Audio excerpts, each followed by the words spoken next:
It's time to rummage through the dumpster that is modern Nickelodeon. I am way out of my comfort zone! And unfortunately, there was a ton of garbage to sort through this time. Nick has effectively been beaten to the ground by Cartoon Network in the past decade. But it didn't start off this way. Nickelodeon began with an endless pool of creative ideas in their shows. They were constantly giving us new, fresh ideas with shows like Rocko's Modern Life, Hey Arnold, Invader Zim, Avatar, and Ren and Stimpy. The shows weren't always good, but you could certainly always call them creative. But sadly, this just didn't last. While Cartoon Network has mostly gotten better over the years, Nickelodeon definitely seems to have gotten worse. And so often you will hear the exact same response from people who see these new shows.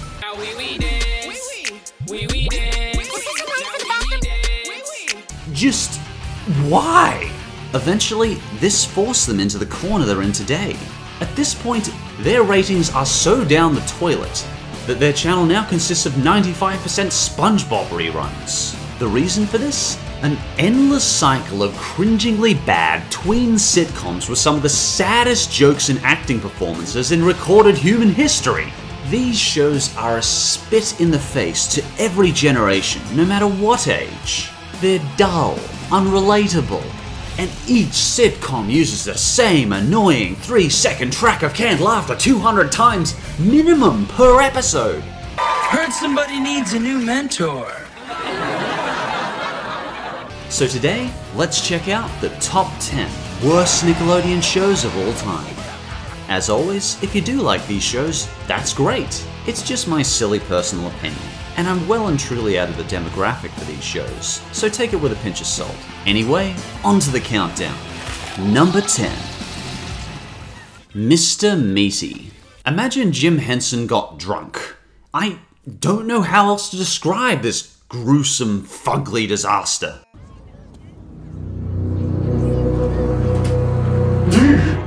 That's not the face of a kid's cartoon. That's the face of pure evil. Who is this show actually appealing to? The setting and bizarre jokes seem to be in a teenage demographic. But what teen honestly gets up in the morning, turns down his Linkin Park and says, "Sorry Susan, I can't come over right now. The Muppets' satanic brain-dead cousins are on TV."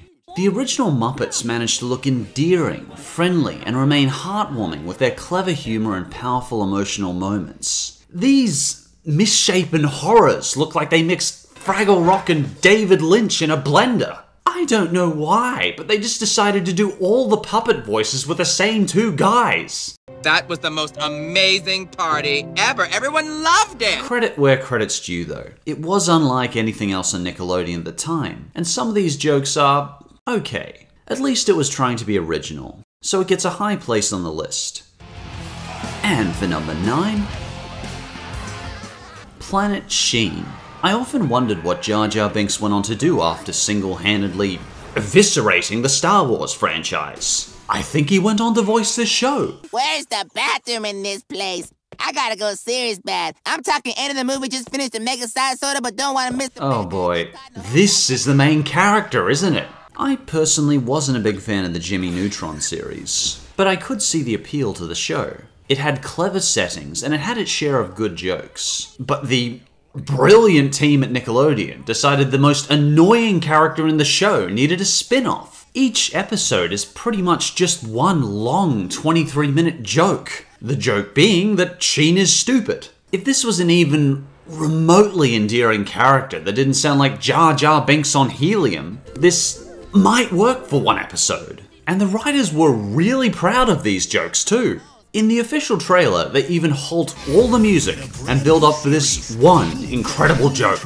Entering a whole new world. I'm just gonna call you Sheeny Weenie. Just Sheeny, lose the weenie. They were really proud of that line. I don't even get it. Is it funny because Sheeny rhymes with weenie? Should that have had me rolling on the floor in laughter? Am I just too stupid to get it? And just look at this mess of animation. This is the kind of bland, lazy CG animation that looks like it was crafted by a first-year animation student. No offense to first years, I'm sure you could make way better stuff than this. Like a lot of Nick's CG, it's basically a tacky, hideous, cheap, deplorable downgrade of Pixar. The writing on this one is particularly horrendous. Not only does Sheen completely forget about every character on Earth, including his girlfriend Libby, he doesn't even bother taking an interest in returning to Earth. I guess animating anything other than purple skies and oddly phallic-shaped rocks wasn't in the budget. And look at this brilliant setup for the villain's plan. The villain wants to get rid of Sheen, so he gets a bomb and asks him to hold it. Wait, but how are you going to get him to hold it? Simple. We'll tell him to... Brilliant! I don't see why that wouldn't work. Planet Sheen is a spin-off show that is nothing more than a terrible time slot filler. It was bland, terribly written, and horrendously animated. Definitely stick to Jimmy Neutron if you're a fan of the show. Number 8. Talia in the kitchen. Hey kids, you know what's cool? Chopping tomatoes. Oh boy, you go girl. Top that garden salad with olive oil. Oh yeah, you peel that disturbingly large potato. Yeah, add a hint of butter to that mix. Yeah, add icing to that cake. Extreme style. You add meat to that tortilla and carefully fold it. Extreme style. This show actually manages to make Johnny Test feel less pandering and smarter. Like, what was I complaining about? I'm going to get the cook on at Lola's. Okay, who in the history of mankind has ever said they're going to get their cook on? Had anyone writing in the staff actually ever conversed with a real teenager? Hell, had they ever been a teenager? Oh, and it's so agonizingly happy. And it has that hokey teen acting that clearly showed the director just threw up his hands and said, "Go Burko insane, I don't care. You kids do whatever while I go get a double cheeseburger." But try to throw some cooking in there somewhere. I mean, look at this young fellow here. Even he looks bored with what he's doing. How are we supposed to get invested in a show where even the actors are begging to be off the set? It's like seeing this nightmare hybrid of Johnny Test and Justin Bieber, except somehow he's even more full of himself than both combined. The only mildly redeeming factor to this one is that they don't add that damned laugh track. Bad effects and camera work done by monkeys. It's Nickelodeon's prime example of cheaply shoved out garbage that clearly had a director who didn't give a crap about any of these kids involved. Definitely give Talia in the Kitchen a skip. And for number 7, Henry Danger. Oh boy, I thought the Brady Bunch was stupid. But this is a whole new level of over-reliance on that annoying 3-second canned laughter soundtrack. And they use it over and over and over. Can't that elevator be adjusted? Twit Flash. He's a boy, all right. The writer for this one was the genius behind Inspector Gadget the movie. Except that may have actually been an improvement over this show. Hell, I can explain the plot to you, and that alone makes it sound stupid beyond contempt. Henry Hart is a 13-year-old boy who lives in the town of Swellview. Swellview? Is his street named Road Street? He is the sidekick known as Kid Danger, to what may be the most unoriginal name in cinema history, Captain Man. Captain Man is on its own level of unoriginality. His secret lair is under a shop called Junkin' Stuff. Oh come on, really? This one just mystifies me in its own empty-headedness. Many Nickelodeon tween sitcoms don't seem to understand the inherent reason for a laugh track. These animal carriers are surprisingly secure. You actually put a laugh track in when you say something funny. That is meant to socially influence the real audience to laugh. When you simply put a laugh track after every line, this fails the purpose of the laugh track. Hell, even the laugh track isn't really laughing, they just sound bored. It really points out one of the main problems with these tween sitcoms. The people in these sitcoms don't act like, well, people. They act like hyperactive monkeys on LSD. Personally, I'd give Henry Danger a skip. And for number 6, Pig, Goat, Banana, Cricket. My thoughts exactly. Blah! This is one of those fine shows from the color palette known as Vomit. I get that they were trying to be original with this animation style, but this show really does make me feel queasy just watching the intro. Pig Boat is essentially just 20 minutes of incoherent, nonsensical madness. They tend to do a bit more risque, crude humor in this one, with things like vomiting up internal organs and amputating arms. So my best guess is that they were trying to be the next Ren and Stimpy, but sadly, it backfired terribly on them. Oh, I can't even analyze this show when it looks so ugly. I actually think Problem Solvers was more pleasant to look at than this. At least it only made me feel like having a seizure. This one actually makes me feel like losing my lunch. Chet, it looks like the mega bubble is starting to drip. See, when I see that, I don't see a mega bubble. I see a dripping pile of crap hanging over your city. Now I see a tsunami of crap flooding your city. Good God! Who saw this animation and said, oh yeah, making a show that looks like a combination of urine, defecations, and vomit will clearly bring in the viewers? When this show first debuted, it started with a 1.2 rating and has not risen since its original air. A 1.2 rating. Hell, Barney the Dinosaur got a 3.5. Your ass is being kicked by Barney the Dinosaur, guys. Yet the brilliant executives decided it would be a smart idea to greenlight this show for a second season. Are they trying to sabotage their own network? They might as well have just spat directly in the viewer's face and saved time. I'm sure there's originality in these ideas, but personally, I just couldn't get past the hideous animation. This show is little more than an ugly Ren and Stimpy experiment that went horribly wrong. Definitely don't watch it, and if you do, don't watch it on a full stomach. And for number 5, Awesomeness TV. Their slogan being, it has to be awesome, otherwise clearly it wouldn't be on TV. That sounds far more like what the cameraman was telling himself when he watched these poor teen actors dance around like idiots. Just remember, Todd, you're doing this for your wife. My name is Lauren, and, it's a good fact. I have one. You're watching Awesomeness TV. Wait. Go back a sec. I have one. You're watching. What was that? That was the worst edit I have ever seen. But honestly, I'm actually more curious about what her censored out fact was than watching these young ladies boogie like they're about to collapse drunk at a disco. I have one.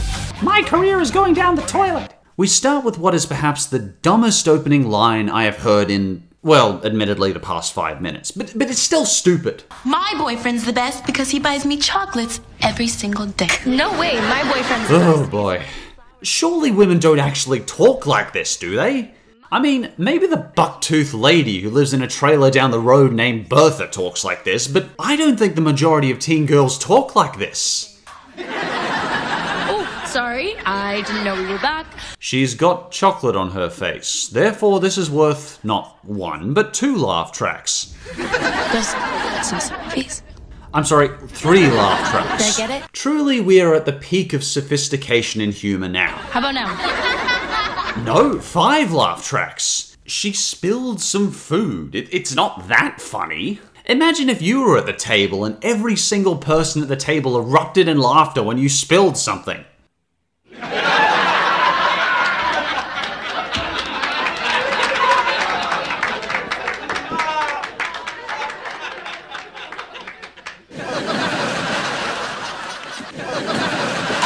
And for some puzzling reason, the audience erupts into screams of terror every time they change scene every 12 seconds. Please.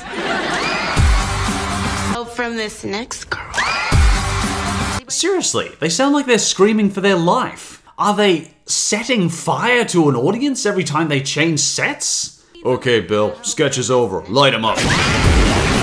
This show is an insult to teenage women everywhere. It credits women with the intelligence of a cheese stick, and is void of any sort of depth whatsoever. The viewers deserve better than this, the actors deserved better than this, and Awesomeness TV deserves to stay down the toilet. Next one, light 'em up. Number 4. Fanboy and Chum Chum. Back in 2007, Nickelodeon could gain rights to one of 2 shows, Adventure Time or Fanboy and Chum Chum. And guess what the brilliant executives chose? Yep. What does Adventure Time have against Fanboy and Chum Chum? Oh, this is that level of annoying. The level where I begin having to watch the show in 5-second segments to avoid slamming my head into my desk repeatedly. And the voices. The voices aren't voice acting. The squealy voice in the intro is more like a form of torture. His voice is like fingernails scraping on a chalkboard. Oh, jeebus! Who designed these cartoons? Something like Hotel Transylvania may have had wacky animation, but it was controlled and it had quiet moments where it could be still and sink in the moment. And there's layers to it that weren't just appealing to a 6-year-old demographic. The lyrics of the intro consist of ba ba ba ba ba. Oh god, end this intro already. This is the longest 50-second intro of my life. By the end, they're screaming the lyrics into their recording booth at the top of their voice as they're afraid they're going to lose a 7-year-old's attention, which they very likely might. This show is like putting hyperactive 7-year-olds in charge of Nickelodeon. It's just another of those lazy CG designs that look like it was done in a Korean sweatshop. All the characters look like Rugrats rejects that had their faces flattened. Even the other people in the show are bored of these two's jokes. Like this boy's telling a joke that he's not wearing his nose. The joke being, he's not wearing his nose. Oh, come on! The gotcha nose game stops being entertaining once we develop a mental cognitive capacity past that of a 1-year-old. It's gross, aggravating, and I think the show was specifically designed for ages embryo to 1. Any older than that, and they may try to destroy the TV. Number 3. Nick Studio 10. Some people probably know I'm not the first person to say this is a bad show. When I was first looking at the trailers for this show, literally all I could find was rants and reviews about how bad it is. We should make a Roy G. Biv smoothie. A Roy G. Biv smoothie. I can't wait. There's no real direction to this show. It's like being at the center of an awkward teen prom dance, listening to people make painful small talk, and all talking over each other at once.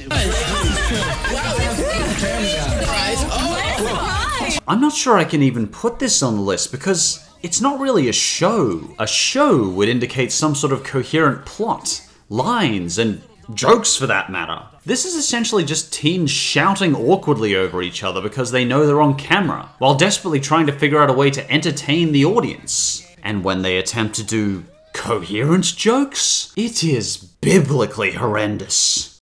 A fart in a jar. Sitting alone when I thought to myself, why don't I fart in a jar and put it on the shelf?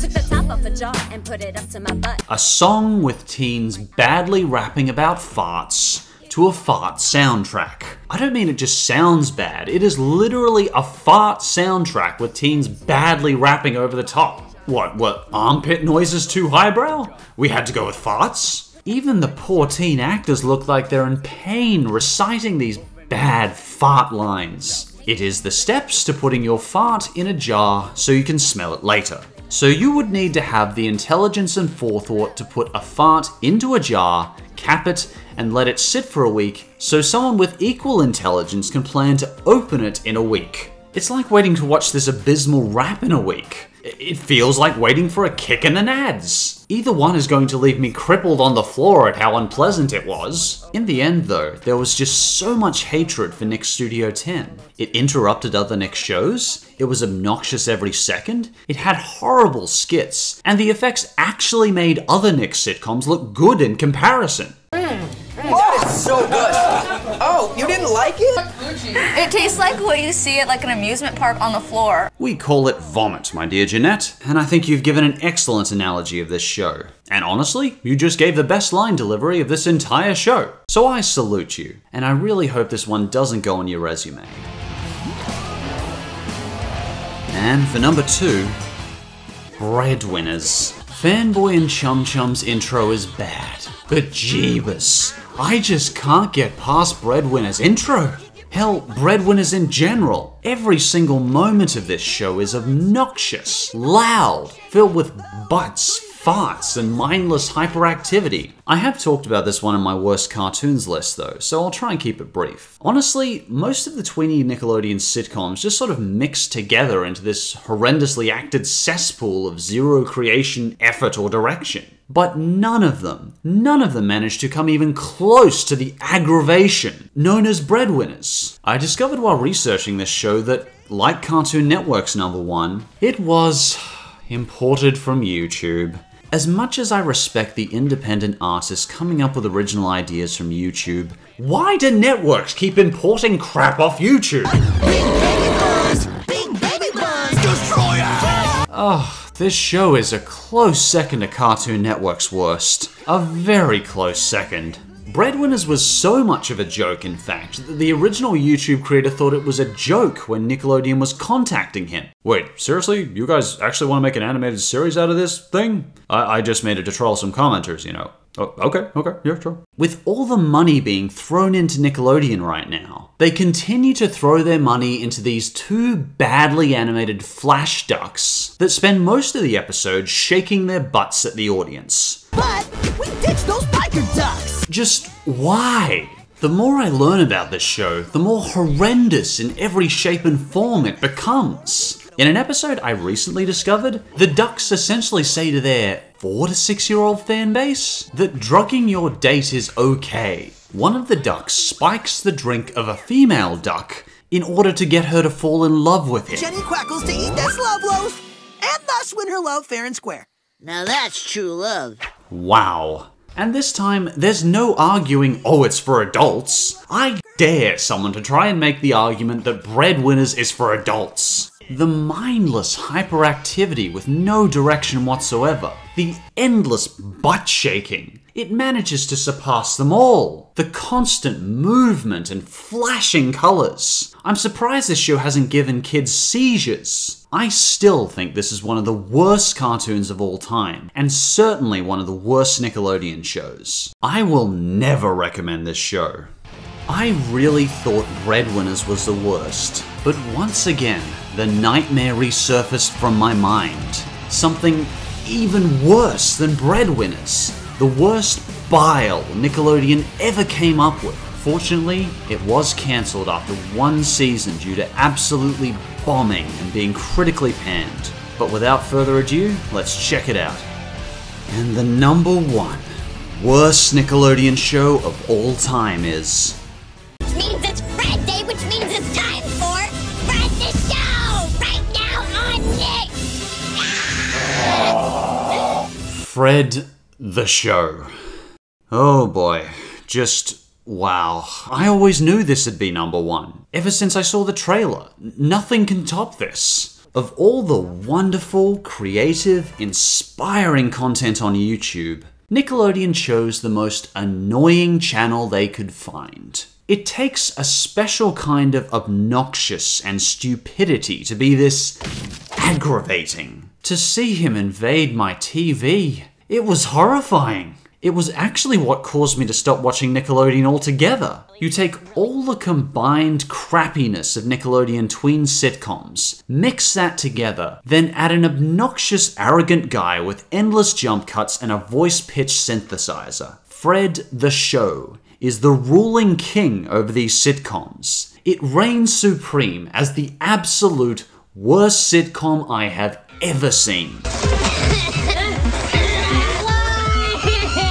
This is just as bad as my #1 worst Cartoon Network. Possibly worse. It wouldn't be so bad if this boy wasn't so full of himself. He's just so proud that he put a high-pitched synthesizer to his voice, jump cutting and speaking like a mentally challenged ape. Oh, that was nice. Let's see that again. I don't like tearing into independent creators. But why? Why do executives keep greenlighting the absolute crap of YouTube? Why not greenlight some of the great stuff we have on here? Out of all the endless, brilliant, funny, entertaining channels on YouTube, for some reason, networks will greenlight only the most annoying, obnoxious 7-year-old ear-piercing garbage they can get their hands on, and somehow be surprised when it bombs. I beg you, Please don't watch Fred the Show. It needs to disappear and remain exclusive to its 7-year-old demographic. I consider it easily the absolute worst Nickelodeon show of all time. And once again, I am so thankful that this show bombed badly. Honestly, no one can blame the teen actors in these shows. From the feedback we've heard from some of the tween actors like Montana, Nickelodeon was distant, uncaring, and completely ruthless to them. How are they meant to get invested when they're treated like that? Honestly though, tween sitcoms can be done right. Nickelodeon sitcoms like Drake and Josh, Ken and Kel, hell, even iCarly are remembered fondly by fans because they were relatable. These characters were likable, and went through many believable situations that many people could relate to. The acting didn't feel soulless, the jokes felt more sharp, and when an emotional situation did come up, it was actually believable. And even if a joke didn't always hit, we liked these characters for who they were, so it didn't matter. Sadly, there's no real happy ending to Nickelodeon's story right now. Nickelodeon's final trump card right now is SpongeBob, and it has been for a very long time. But personally, when I think Nickelodeon, I'll always think of the classic creative shows like Invader Zim, Ren and Stimpy, Avatar. Hell, even old SpongeBob episodes had their classics. And at least there'll always be plenty of those to choose from. Do you think I missed a couple? If you think so, feel free to let me know in the comments. A special thanks to Clint of the Rise and Fall of Nickelodeon, who helped me with some of the background knowledge of Nickelodeon. I've linked his awesome page in the description. And as always, thanks for watching, and I'll see you next time.